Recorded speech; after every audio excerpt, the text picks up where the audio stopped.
Bismillahirrahmanirrahim. Alhamdulillah, salatu wassalamu ala rasulillah wa ala alihi washabihi wa ala mabadu. Anak-anak kami santri kelas 9 SMP Islam Terpadu Putra Mataram. Sekarang kita berada pada materi terakhir, materi fisika, yaitu tentang listrik dinamis.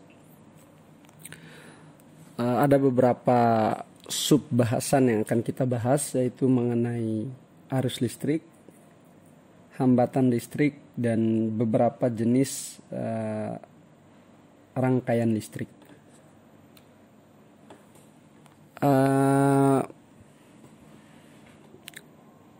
Pertama, Ustadz ingin jelaskan tentang konsep listrik statis. Apa sih listrik statis itu? Konsep listrik dinamis. Apa bedanya antara listrik dinamis dan listrik statis? Sebelumnya kita membahas tentang listrik statis. Listrik statis itu kita sebutkan kemarin bahwa listrik yang muatannya tidak bergerak.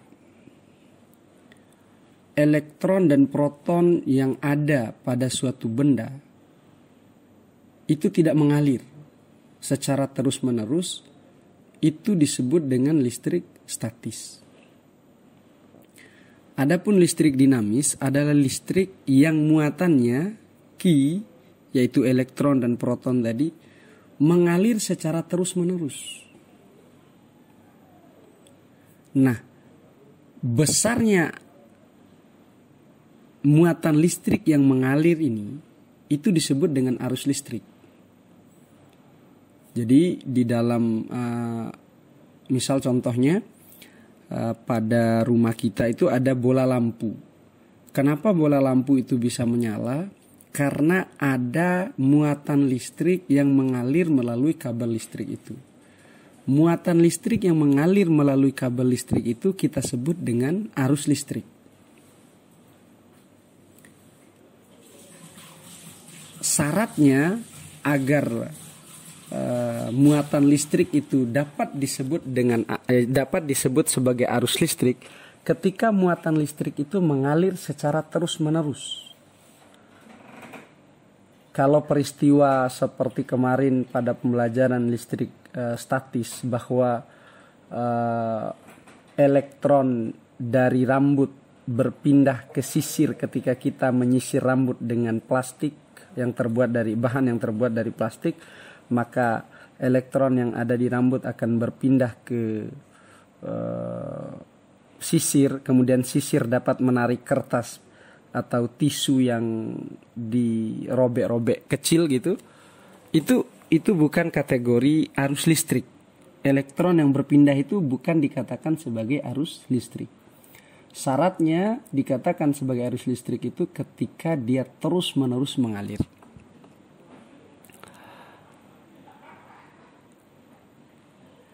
Kenapa arus listrik ini dapat mengalir secara terus-menerus? Jawabannya karena adanya beda potensial atau tegangan listrik. Siapa yang menghasilkan tegangan listrik? Muatan listrik itu atau tegangan listrik itu dihasilkan oleh generator. Salah satu alatnya itu generator. Bahkan ada pada hewan juga yang dapat menghasilkan arus listrik, misalnya belut listrik misalnya. Tapi sekarang kita fokuskan pada generator. Generator itu menghasilkan arus listrik sehingga terbentuk beda potensial yang tinggi. Dan tegangan listrik itu yang dari PLN itu untuk sampai ke rumah itu butuh penghantar. Untuk sampai ke rumah kita itu butuh penghantar yang kita kenal dengan kabel.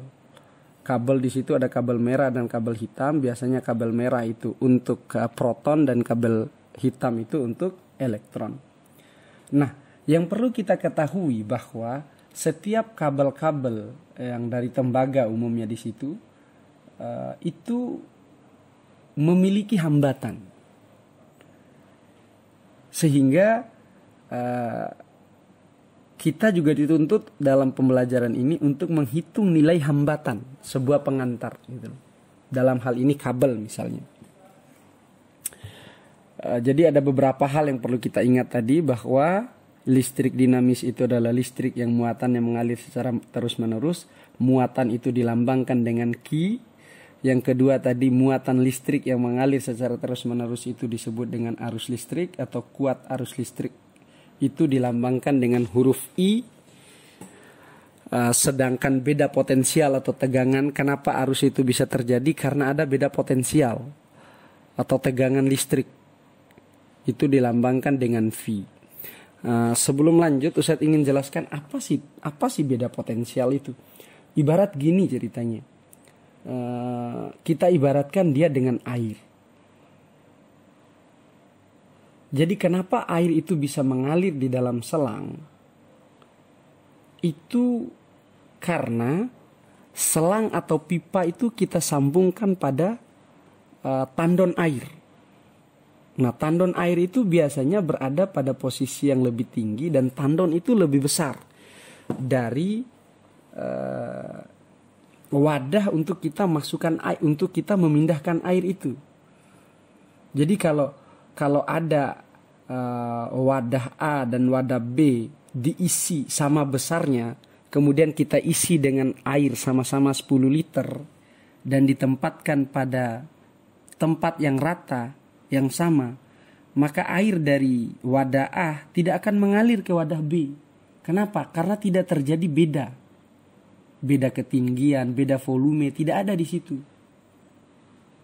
Tapi kalau kita rubah, air di wadah A itu 10 liter, air di wadah B itu 3 liter misalnya, dalam wadah yang sama besar, ditempatkan pada tempat yang sama tingginya, kita sambungkan pipa misalnya di antara dua wadah itu, maka akan ngalir air dari wadah A ke wadah B yang lebih sedikit airnya.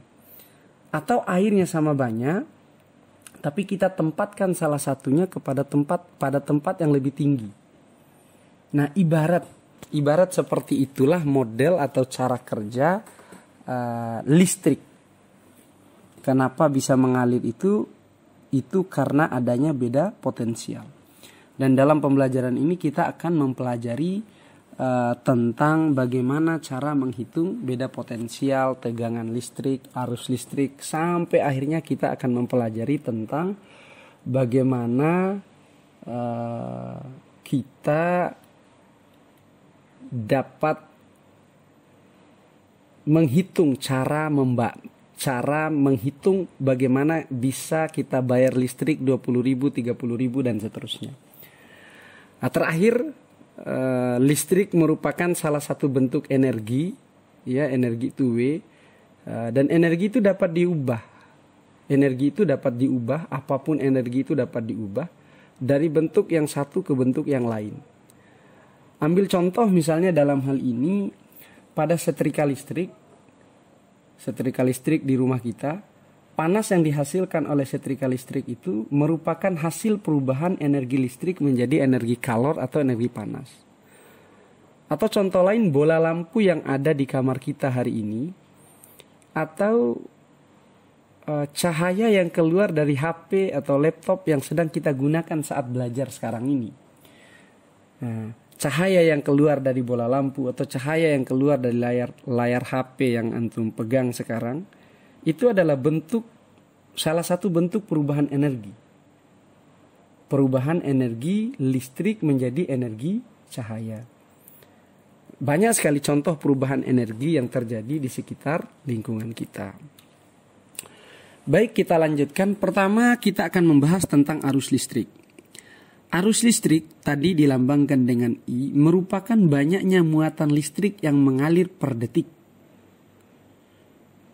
Jadi banyaknya muatan listrik yang mengalir secara terus-menerus setiap detik, itu disebut dengan arus listrik. Dan secara matematis, I adalah sama dengan banyaknya Q muatan listrik per detik, per waktu, per T. Jadi I arus listrik sama dengan Q muatan dibagi T, waktu.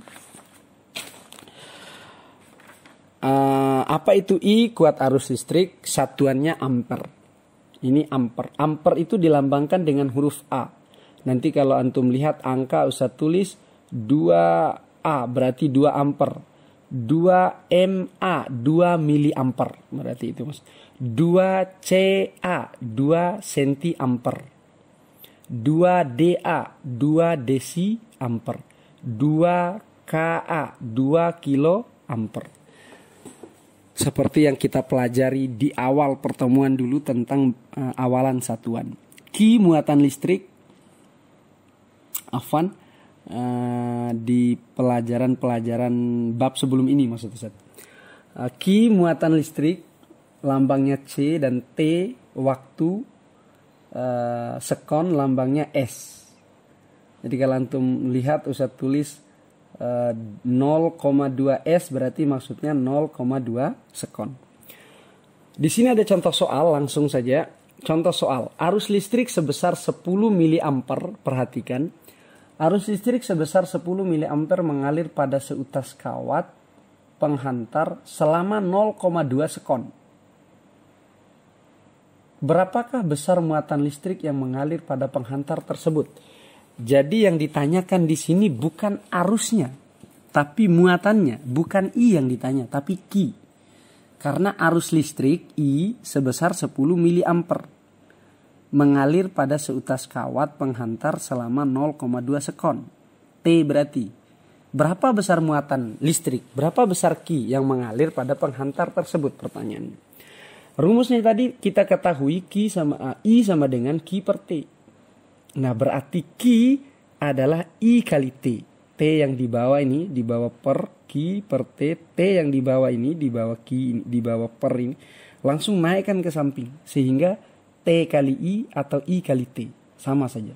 Berarti Ki itu sama dengan I kali T. Atau Ki itu boleh juga ditulis T kali I. Sama saja. Nah berapa I-nya? I-nya kan 10 miliampere. Sebelumnya pernah Ustaz jelaskan, satuannya harus ampere. Dari mili ke ampere itu, di atas mili itu ada senti. Miliampere, sentiampere, desiampere, ampere. Berarti ada 3 kali naik. 3 kali naiknya ke atas. Kalau naik 3 kali dari mili, senti, desi, baru ampere, berarti 10 ini dibagi 1000. 10 kalau dibagi 1000 berarti 0,01 ampere. Kali waktunya, berapa waktunya? 0,2 sekon. Berarti 0,01 ampere dikali 0,2 sekon. 0,01 itu artinya 10 pangkat min 2. Seperti pelajaran-pelajaran kita sebelumnya kan. Berarti 0,2 itu artinya 2 kali 10 pangkat min 1. Berarti 10 pangkat min 2 dikali 2 kali 10 pangkat min 1 itu 2 kali 10 pangkat min 3 kolom. Ustaz terasa gampang.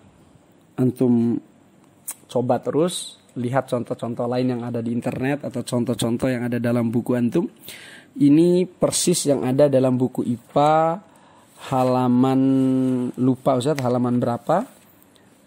Cuman Ustaz ganti angkanya saja kayaknya atau sama persis. Ustaz ambilin, lupa Ustaz. Antum bisa melihat di sana kalau kurang paham atau menanyakan ke Ustaz langsung boleh. Insya Allah tetap akan Ustaz jawab. Selanjutnya kita bahas tentang hantaran listrik. Seperti yang kita sebut tadi, hantaran listrik itu maksudnya bahan-bahan apakah yang dapat menghantarkan arus listrik dengan baik atau bahkan tidak dapat menghantarkan arus listrik sama sekali. Itu maksudnya. Ada 3 bahan. Jadi bahan di dunia ini dikelompokkan menjadi 3 berdasarkan mampu atau tidaknya menghantarkan arus listrik. Berdasarkan mampu atau tidaknya menghantarkan arus listrik, bahan di muka bumi ini tergolong menjadi 3. Pertama ada namanya konduktor. Apa konduktor? Adalah bahan yang menghantarkan arus listrik dengan baik.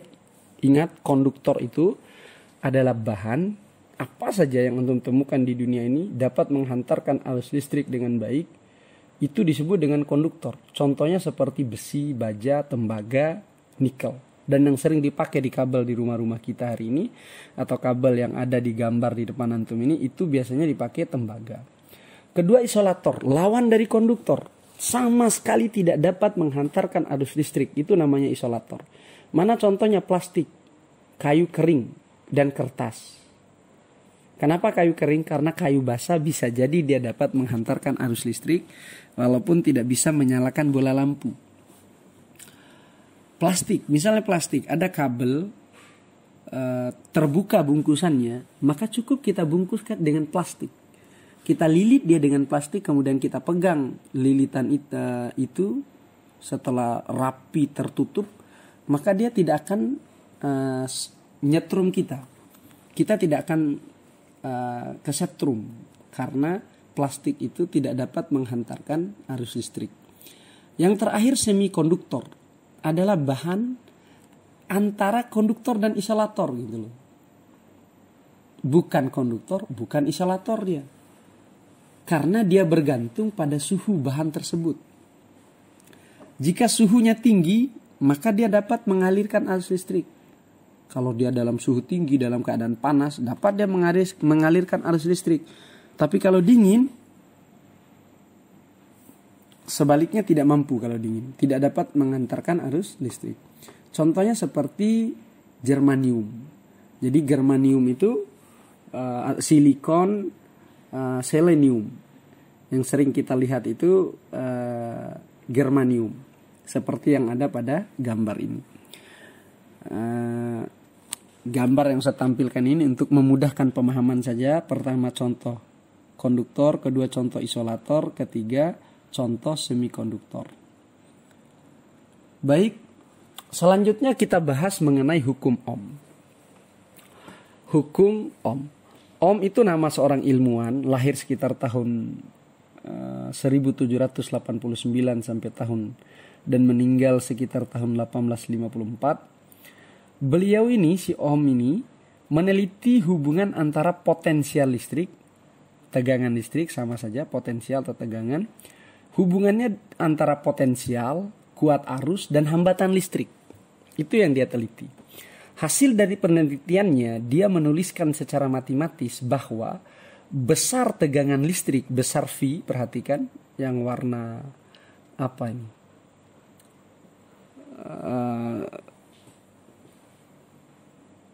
Warna orange ya, apa kuning. Ustadz buta warna soalnya. V, potensial listrik, sama dengan hambatan R dikali arus. Jadi besar tegangan listrik itu adalah sebanding dengan besar hambatan yang dikali dengan arus yang mengalir. Keterangan beda potensial atau tegangan V, volt satuannya disingkat V juga.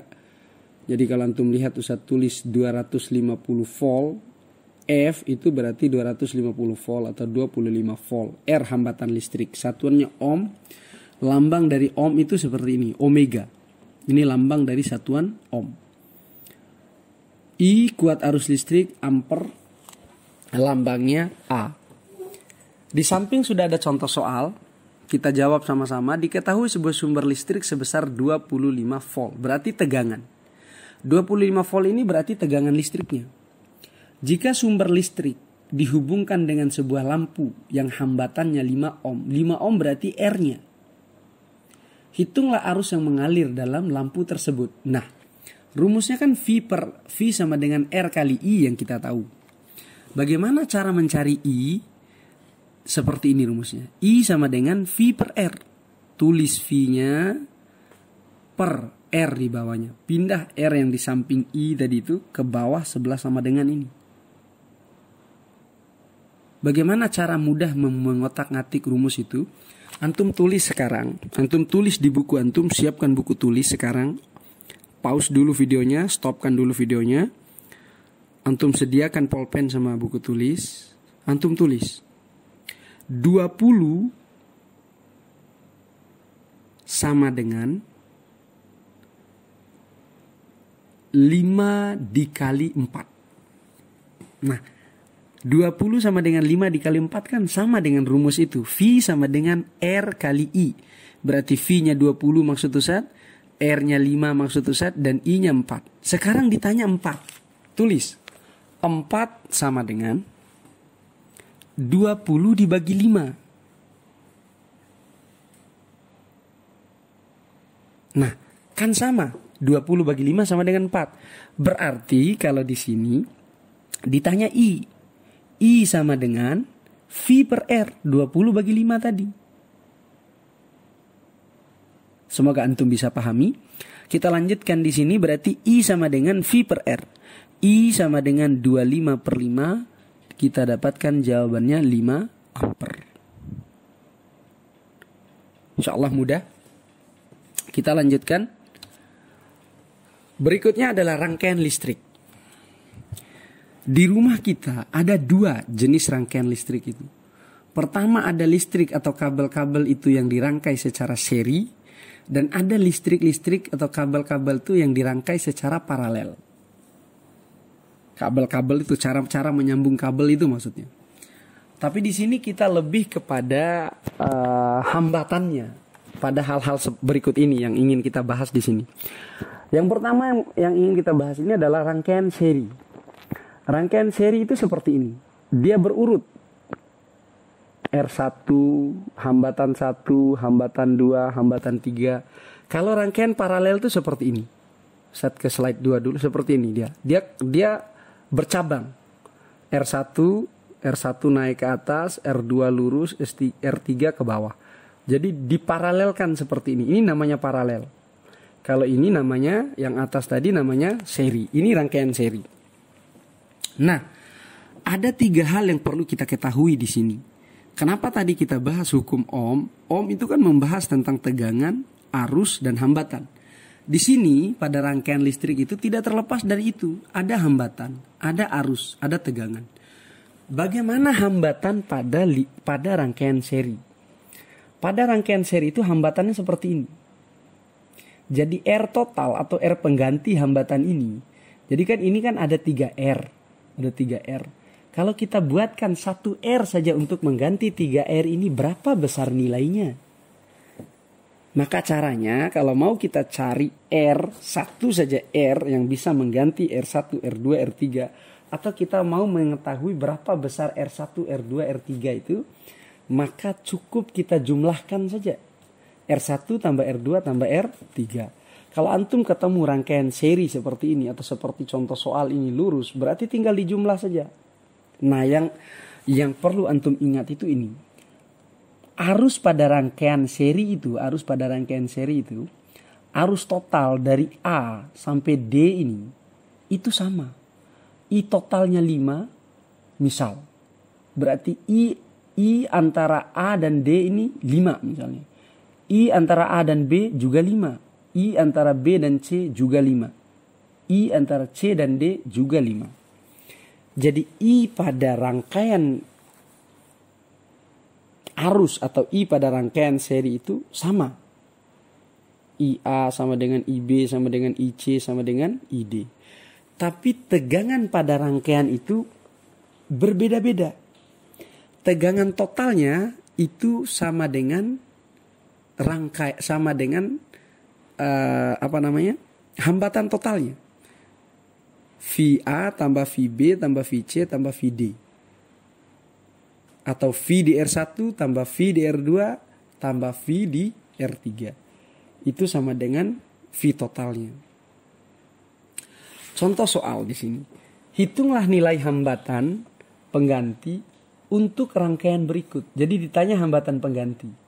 Berarti tinggal R1 tambah R2 tambah R3. 4 tambah 6 tambah 3. Kita dapatkan dia 13 ohm. Ini lambang ohm. Omega ini lambangnya dibaca ohm. OHM, ohm. Oke, selanjutnya. Rangkaian listrik paralel.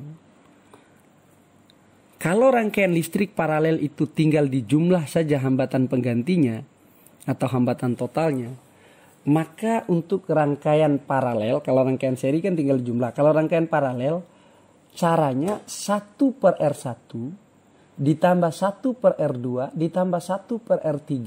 Kalau dia 4 paralelnya ditambah 1 per R4 sampai seterusnya. Itu hambatan pengganti untuk rangkaian paralel. Adapun arus pada rangkaiannya kebalikan dari rangkaian seri. Kalau rangkaian seri I total sama dengan I1, I2, I3. Kalau pada rangkaian paralel I total sama dengan I pada R1 ditambah I pada R2 ditambah I pada R3. Adapun tegangannya semua sama. Tegangan di titik mana saja, di titik R1, R2, R3 itu semuanya sama. Dia kebalikan dari rangkaian seri. Contoh soal di sini, hitunglah nilai hambatan pengganti untuk rangkaian berikut. R1-nya 3 ohm, R2-nya 6 ohm, R3-nya 9 ohm. Berarti 1 per R pengganti sama dengan 1 per 3 ditambah 1 per 6 ditambah 1 per 9. Kita cari penyebutnya yang bisa membagi angka 3, 6, dan 9. Ternyata angka yang bisa dibagi oleh 3, 6, dan 9 itu salah satunya adalah angka 36. Jadi 36 bagi 3 kali 1 di atasnya dapat 12. 36 bagi 6 kali 1 dapat 6. 36 bagi 9 kali 1 di atas 9 itu sama dengan 4. Dapatlah kita angka 12 tambah 6 tambah 4 sama dengan 22 per 36. 22 per 36 itu adalah 1 per R total. 1 per R total. Sedangkan yang kita carikan R total. Berarti balik dong. 1 per R total menjadi R total per 1. Otomatis 32 per 6 dibalik menjadi otomatis 22 per 36 dibalik sehingga menjadi 36 per 22. Selanjutnya hukum Ohm pada rangkaian listrik. Tadi kan kita belajar rangkaian listrik tuh, rangkaian seri dan rangkaian paralel. Hanya hitung hambatan pengganti saja, hambatan total untuk rangkaian seri dan hambatan total untuk rangkaian paralel. Sekarang kita mencoba mengaplikasikan hukum Ohm, V sama dengan R kali I tadi itu, atau I sama dengan V per R tadi yang kita bahas di atas itu, pada rangkaian listrik. Langsung saja contoh soal, hitunglah hambatan pengganti dan arus listrik. Masih hambatan pengganti seperti tadi. Pada rangkaian berikut. Nah, ini rangkaiannya. Ini rangkaian paralel. Diketahui di sini R1-nya 12, R2-nya 3 ohm, R3-nya 4 ohm. Ada E atau V. E itu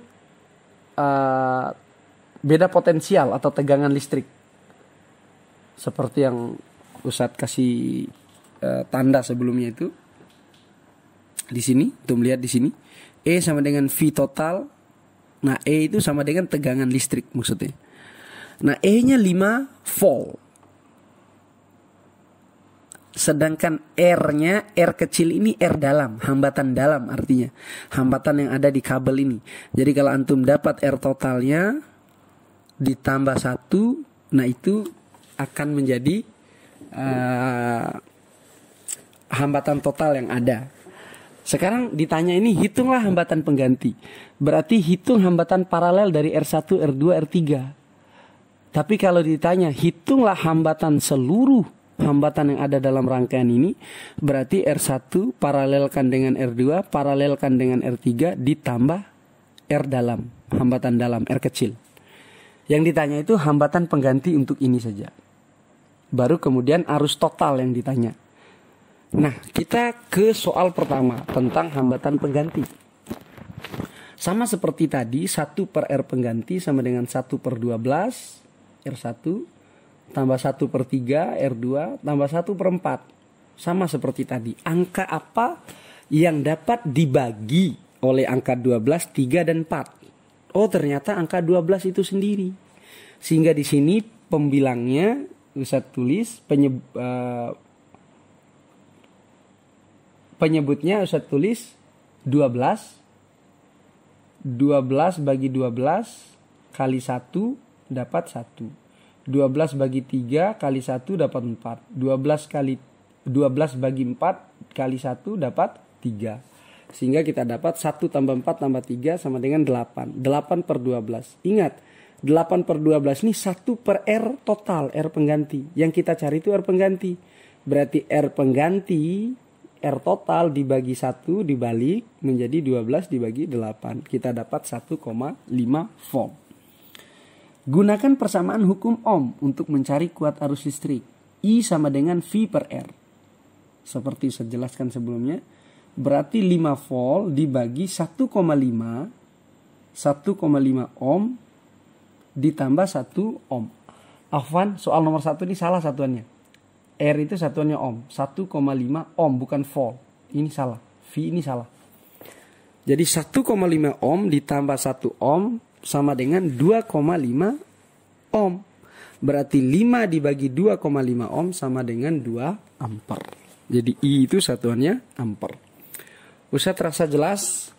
Videonya cukup panjang, sudah 31 menit. Sementara materi masih 1 tentang energi listrik. Sekarang perhatikan.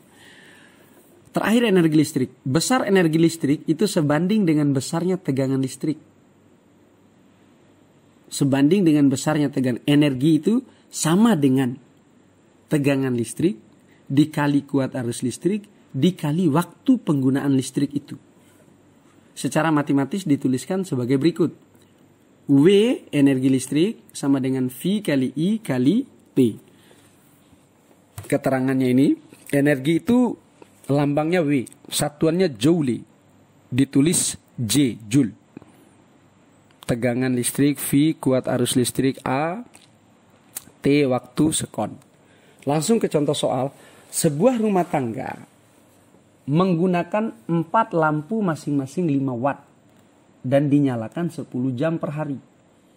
Kemudian televisi 10 watt dinyalakan rata-rata 12 jam per hari. Kemudian sebuah mesin pompa air dengan daya 125 watt dinyalakan rata-rata 2 jam per hari. Jika harga 1 kWh kilowatt jam, H itu hours, jam, disingkat H satuannya. Jika harga 1 kWh energi listrik yang terpakai itu Rp500 1 kWh-nya, maka rekening listrik yang harus dibayar oleh keluarga tersebut selama sebulan, anggap sebulan itu 30 hari. Karena ada 1 bulan yang lebih dari 30 hari, juga yang kurang dari 30 hari. Tapi kita anggap dia 30 hari. Adalah berapa? A 50.750, 51.750, 52.750, 53.750 rupiah. Bagaimana caranya? Begini penyelesaiannya. Kita buat tabel seperti ini biar gampang. Kan tadi itu ada 3 jenis perlengkapan listrik kan. Ada 4 bola lampu, ada 1 televisi, ada 1 mesin air. Daya lampu itu masing-masing itu 50.